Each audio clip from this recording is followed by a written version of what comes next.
উপস্থিত হোৱা সাংবাদিক বন্ধুসকলক ৰৌতা আঞ্চলিক ছাত্ৰ সন্থাৰ মজিয়াৰ পৰা আপোনালোকক আন্তৰিক ধন্যবাদ জ্ঞাপন কৰিছোঁ। আজি এক গুৰুত্বপূৰ্ণ বিষয় লৈ আপোনালোকৰ আগত আমাৰ কিছু কথা ব্যক্ত কৰিব ওলাইছোঁ।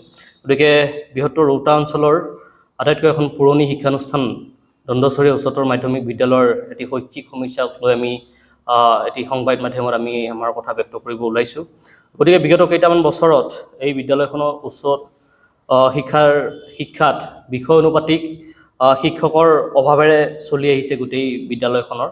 গতিকে শেহতীয়াকৈ এই বিদ্যালয়খনত এটা নতুন প্ৰক্ৰিয়া আৰম্ভ হৈছে যে শিক্ষক শিক্ষয়িত্ৰীসকল ইয়াত নিযুক্ত হোৱাৰ পিছত এবছৰমান থকাৰ পিছতে ইয়াৰ পৰা শিক্ষক শিক্ষয়িত্ৰীসকল পুনৰাই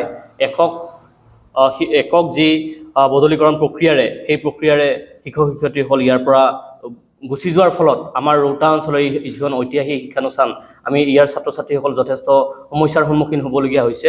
গতিকে শেহতীয়াকৈ আৰু এনেকুৱা ধৰণৰ এক বিষয় উত্থাপন হৈছে। গতিকে এই বিষয়টোত আমি ছাত্ৰ সন্থাই যথেষ্ট উদ্বিগ্নতা প্ৰকাশ কৰিছোঁ আৰু এই ক্ষেত্ৰত যি বিটিআৰৰ শিক্ষা বিভাগ আছে এই বিটিআৰ শিক্ষা বিভাগৰ যি ময়মতালিৰে যি শিক্ষা বিভাগ চলাই আছে তাৰ ফলশ্ৰুতিত আমাৰ যি ছাত্ৰ ছাত্ৰীসকলৰ শৈক্ষিক ক্ষেত্ৰত যথেষ্ট বাধাৰ সন্মুখীন হ'বলগীয়া হৈছে। গতিকে আজি আমি এই সংবাদ মাধ্যমৰ জৰিয়তে আমি বিটিআৰৰ যি শিক্ষা বিভাগ তথা বিটিআৰৰ মুখ্য যি প্ৰধান আছে প্ৰমোদ বড়ো ডাঙৰীয়াক তেখেতক আমি আহ্বান জনাব বিচাৰিছোঁ যাতে আমাৰ এই যি ছাত্ৰ ছাত্ৰীসকলৰ শৈক্ষিক সুৰক্ষিত ভৱিষ্যতৰ যাতে তেখেতে দৃষ্টিগোচৰ আমি আজি এই সংবাদ মাধ্যমৰ জৰিয়তে কৰিব বিচাৰিছোঁ।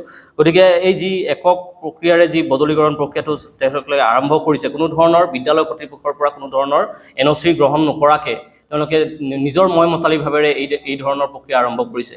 গতিকে এই ক্ষেত্ৰত আমি ছাত্ৰ সন্থাই যথেষ্ট উদ্বিগ্নতা প্ৰকাশ কৰিছোঁ। এই ক্ষেত্ৰত ছাত্ৰ ছাত্ৰীসকল যথেষ্ট সমস্যাৰ সন্মুখীন হ'বলগীয়া হৈছে আৰু এই বিদ্যালয়খনত আমি বিভিন্ন ধৰণৰ শিক্ষকৰ অভাৱৰ সন্মুখীন হ'বলগীয়া হৈছে। আমি যিহেতু এইখন উচ্চতৰ মাধ্যমিক এখন বিদ্যালয়, ইয়াতে বিভিন্ন ধৰণৰ বিষয় অনুপাতে আমাৰ শিক্ষকৰ যথেষ্ট অভাৱ সন্মুখীন বিগত বৰ্ষসমূহত আমি পাই আছোঁ, কিন্তু এই বিষয়ত কোনো ধৰণৰ শিক্ষা বিভাগে সেইসমূহ কথা দৃষ্টিগোচৰ কৰা নাই।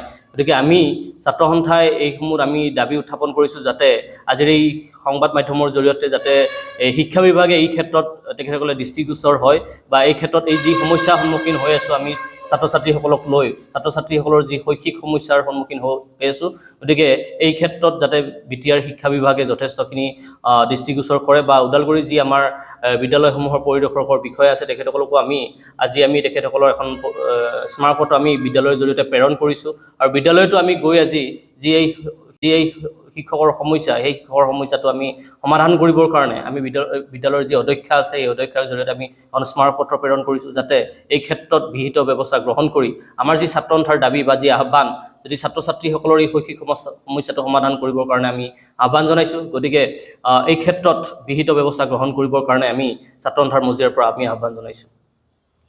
বিভিন্ন শিক্ষকে ইয়াৰ ক্ষেত্ৰত একক বদলীকৰণ প্ৰক্ৰিয়া আৰম্ভ কৰিছে যদিও আজি শেহতীয়াকৈ আৰু এজনী শিক্ষয়িত্ৰী ইয়াৰ পৰা যাব বিচাৰিছে। গতিকে এই ক্ষেত্ৰত আমি ছাত্ৰ ছাত্ৰী যি সুৰক্ষিত ভৱিষ্যতৰ কাৰণে যদি এই যি শিক্ষক বদলীকৰণ প্ৰক্ৰিয়াটো বন্ধ কৰিবৰ কাৰণে আমি আহ্বান জনাইছোঁ।